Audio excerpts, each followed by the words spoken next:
Boa noite a todos. Que a paz, a luz do nosso Mestre Jesus nos envolva agora e sempre.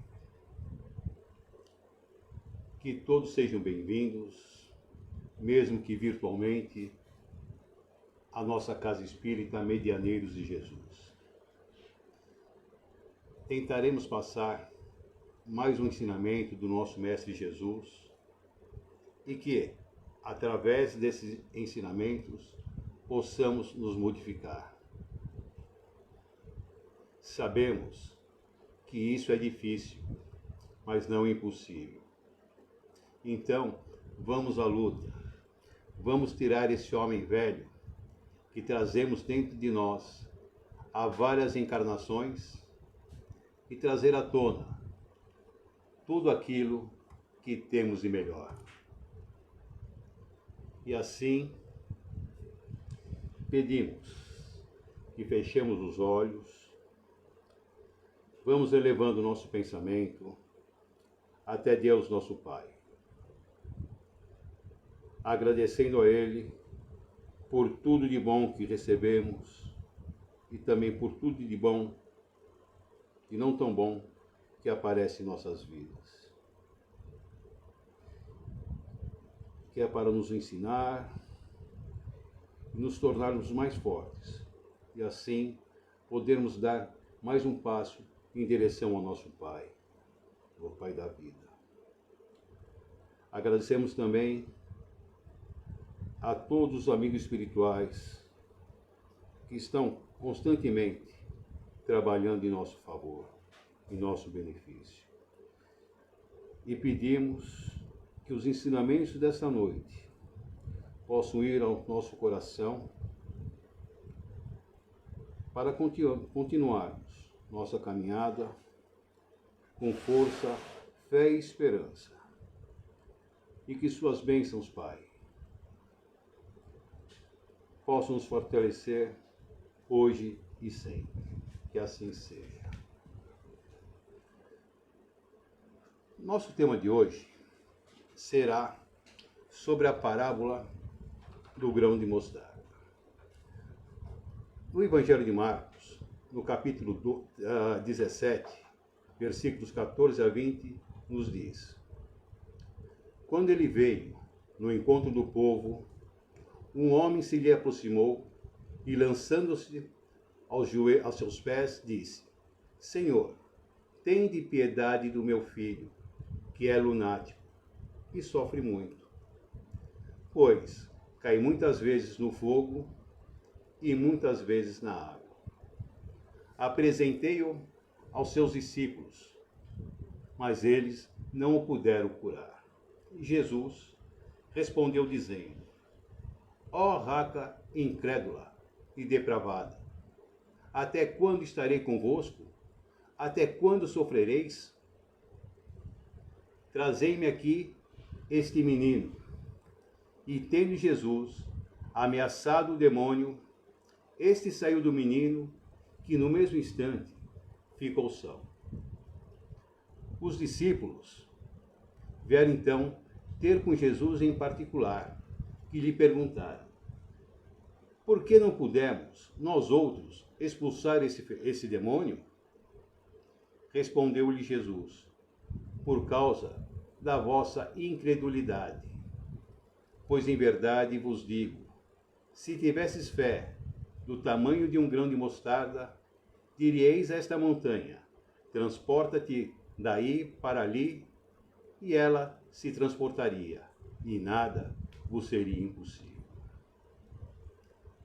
E em Lucas, no capítulo 13, versículos 18 e 19, diz: Assim ele dizia: A que é semelhante o reino de Deus? E a que o assemelharei? É semelhante a um grão de mostarda, que um homem lançou em seu horto, cresceu, tornou-se uma árvore, e as aves do céu aninham-se em seus ramos. Nós conhecemos a mostarda como condimento, molho. Geralmente a usamos quando saboreamos algum lanche. Esse grão é bem pequeno, mas sua árvore atinge mais de 3 metros de altura. Os pássaros vêm em bando, pousar em seus ramos e comer seus grãos. Mas que tipo de ensinamento Jesus quis nos passar? Bem, Jesus fez 2 comparações com o grão da mostarda. Uma vez comparou ao reino dos céus e outra vez à fé. Como sabemos, as parábolas podem ter várias interpretações. Para Huberto Coden, que foi um filósofo, educador e teólogo brasileiro, escritor de vários livros, nos diz: quando o homem descobre o reino dos céus, não se interessa mais pelos reinos da terra. Ele diz ainda: assim como a pérola, que só revela seu esplendor quando exposta ao sol, a conquista da felicidade plena só é revelada na luz da vida diária. Lembremos outro ensinamento de Jesus, que nos convida a não conservarmos a luz sobre o alqueire, mas colocá-la sobre o velador, iluminando caminhos e dando direções. Então, podemos concluir, de acordo com o que Jesus nos disse, que o reino dos céus está dentro de cada um de nós.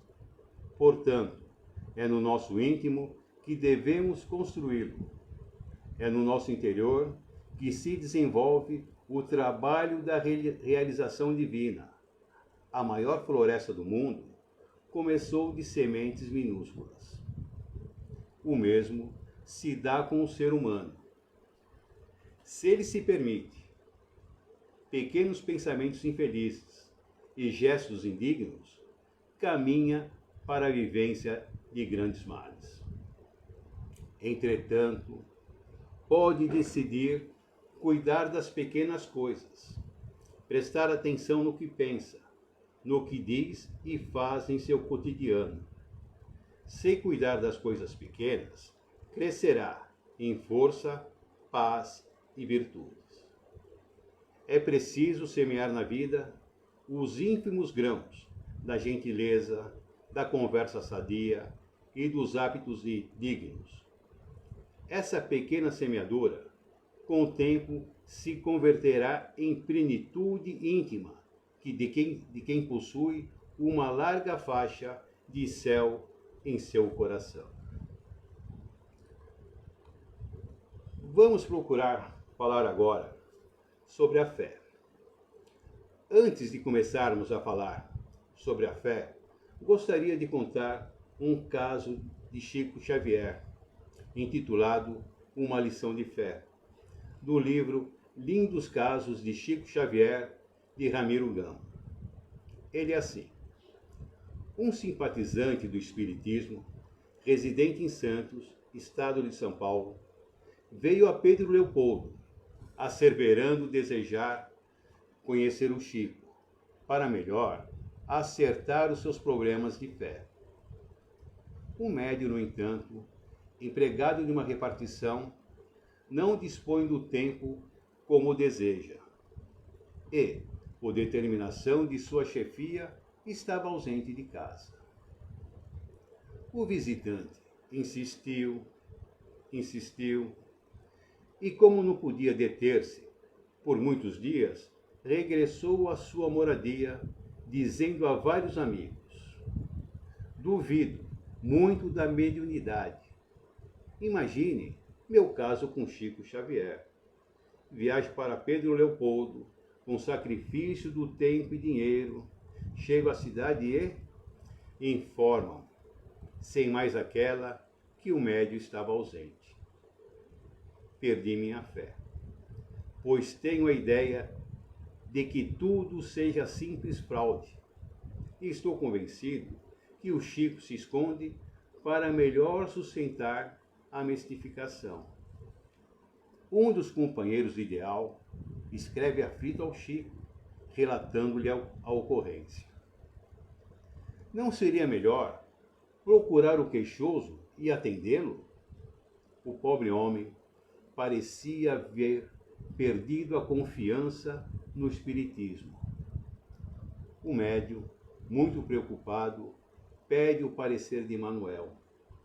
E o devotado orientador responde-lhe com serena precisão.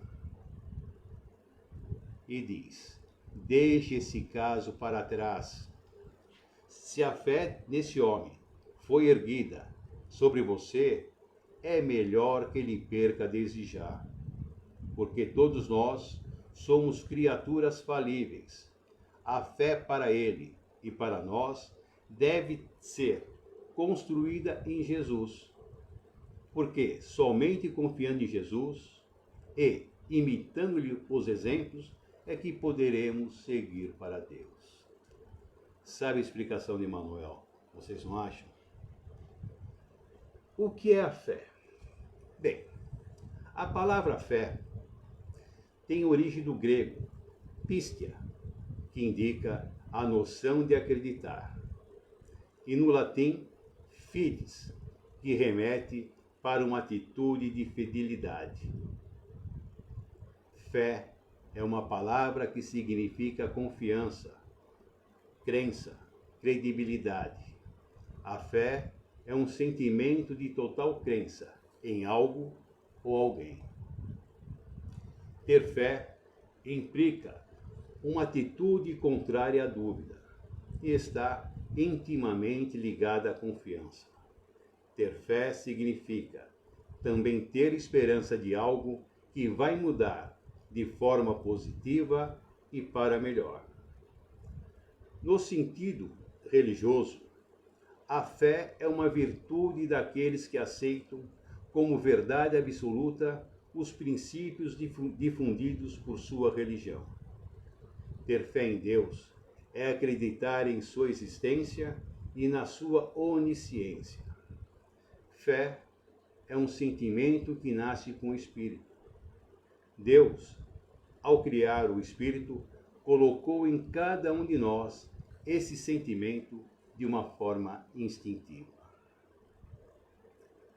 Como sabemos, Deus criou todos os espíritos iguais, isto é, simples e ignorantes. Assim, como as crianças não podem falar sem passar as fases básicas da fonética, isto é, resmungar, balbuciar, soletrar as sílabas, isso também ocorre com o espírito iniciante, mal saído das mãos de Deus. Apesar de criado com esse sentimento, que não se dá por mudanças abruptas, mas por uma série de sensações e percepções, às vezes mais ou menos demoradas, conforme a vontade e determinação do próprio Espírito. Ela está em nós, mas precisa ser desenvolvida. A fé e a confiança são duas virtudes que se igualam. Allan Kardec, no Evangelho segundo o Espiritismo, ensina que a confiança nas suas próprias forças torna o homem capaz de executar coisas materiais que não consegue fazer quem duvida de si. A confiança nasce da fé. A fé e a confiança precisam ser desenvolvidas, e nas crianças, desde cedo. E quando a criança aprende a confiar nos pais, depois nos outros familiares, nos amigos e em si mesma, daí em frente aprende a confiar em Deus. Mas se a criança for enganada pelos pais, dizendo-lhes mentiras de qualquer natureza ou cometendo atos contrários aos que ensinam, ela poderá se sentir insegura na companhia deles e crescer desconfiando de todos, e assim, mais tarde, encontrará dificuldades para confiar em outras pessoas e, por tabela, em Deus. E sua fé continuará cristalizada em si mesmo, deixando assim de evoluir. É aí que reside a responsabilidade dos pais. É preciso muito cuidado para evitar que nossos filhos se tornem descrentes por nossa culpa. Cuidado com as mentirinhas inocentes. Fé, portanto, é uma virtude que se desenvolve em nós pela nossa vontade e pelo nosso conhecimento. A fé não pode ser mística, ela precisa ser lógica. Segundo Allan Kardec, a fé inabalável é somente a que pode encarar a razão face a face em todas as fases da humanidade. Precisamos ter fé com conhecimento. Confio porque sei. É, portanto, uma conquista de cada um. Não se transmite de um para o outro. Podemos ensinar os outros como adquiri-las, mas jamais transmiti-las. Quando Jesus ensinou que a fé transporta montanhas, ele não se referia às montanhas de terra e de pedra que conhecemos, mas sim às montanhas de nossas dificuldades, que, como sabemos, são tantas. É essa paz que precisamos desenvolver em nós para que a confiança passe a fazer parte de nossas aquisições espirituais e se integre em nossas vidas, para que deixemos de sofrer o martírio da dúvida e assim estaremos caminhando na direção da nossa paz interior e da decantada felicidade buscada por todos nós. Precisamos manter a fé em todos os momentos da vida, especialmente os mais difíceis. Confiemos em Jesus, que ensinou: há muitas moradas na casa de meu Pai. Precisamos seguir nosso caminho sem desânimo. Se não for possível caminhar alguns passos, sigamos alguns milímetros, mas não deixemos de caminhar. Por esses ensinamentos, Jesus esclarece que a fé é de um poder incalculável, a ponto de transportar montanhas, ainda pequena como um grão de mostarda. Jesus também nos esclarece que a fé se desenvolve através do trabalho permanente no bem. A fé não se adquire de uma hora para outra. É preciso esforço, dedicação e perseverança. Não confundir fé com presunção. A verdadeira fé se conjuga com a humildade. Aquele que a possui deposita mais confiança em Deus do que em si próprio, por saber que é simples instrumento da vontade divina e nada pode sem Deus. É por essa razão que os Espíritos lhe vêm em auxílio. E em Lucas, no capítulo 17, versículos 5 e 6, temos o seguinte: acrescenta-nos a fé. E disse o Senhor: se tivesses fé, como um grão de mostarda, dirieis a esta moreira: arranque-se daqui e plante-se no mar, e ela lhes obedeceria. O discípulo sincero reconhece humilde que perante as provações nem sempre é possível demonstrar a fé que gostaria. Da mesma forma, os apóstolos pedem ao Mestre que lhes conceda a fé, como se fosse um bem material, que pode ser transferido de uma pessoa para outra, como doação ou herança. Muitas pessoas dizem que a fé não se prescreve, e muitas dizem que ela não tem culpa de não ter fé. De fato, a fé não se prescreve e também não se impõe. A fé se adquire. Ninguém é proibido de possuí-la. A fé não procura ninguém.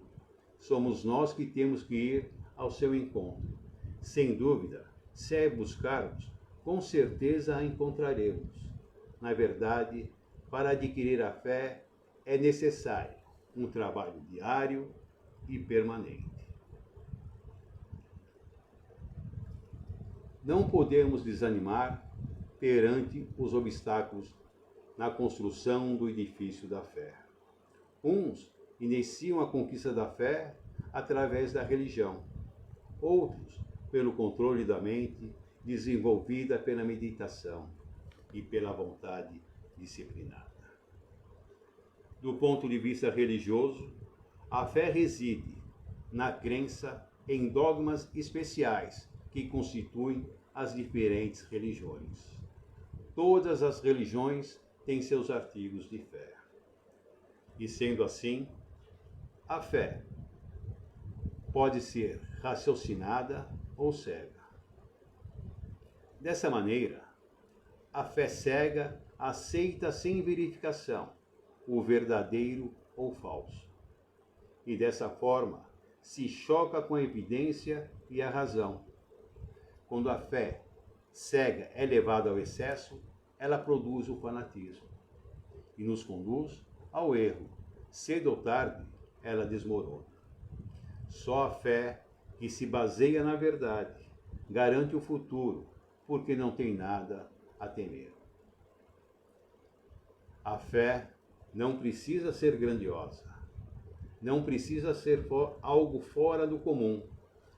Basta que ela seja verdadeira, mesmo que seja do tamanho de um grão de mostarda, que é uma semente tão pequena, se for exercitada, plantada no caminho da vida, ela crescerá e poderá realizar coisas extraordinárias, como mover montanhas. As montanhas que a fé desloca são as dificuldades, as resistências, as má vontades, o interesse material, o egoísmo, a cegueira, o fanatismo e as paixões orgulhosas são outras tantas montanhas que temos que remover. Vamos ter uma fé robusta, que nos dá força e os recursos para vencermos os obstáculos, como nas pequenas coisas ou nas grandes. Vamos revelar nossa fé através das nossas obras, na felicidade comum, e o nosso Mestre conferirá à nossa vida o indefinível acréscimo de amor e sabedoria, de beleza e poder. O apóstolo Tiago nos afirmou com convicção: tu tens a fé, eu tenho as obras. Mostra-me a tua fé sem as tuas obras, eu te mostrarei a minha fé pelas minhas obras. E terminando, o grão de mostarda representa, portanto, a necessidade de nos reformarmos intimamente, fazendo desabrochar em nós o reino dos céus. É necessário ainda que aos poucos dedicarmos ao trabalho de cultivar essa semente que é a palavra de Deus. Ainda que minúscula, uma vez plantada, suas raízes germinarão e irão se alastrar, formando a base que necessitamos para firmarmos nossos pés no trabalho da reforma interior. Bastando que nos apliquemos aos trabalhos de amor e da caridade, orando e vigiando, incansavelmente, como nos ensinou nosso Mestre Jesus.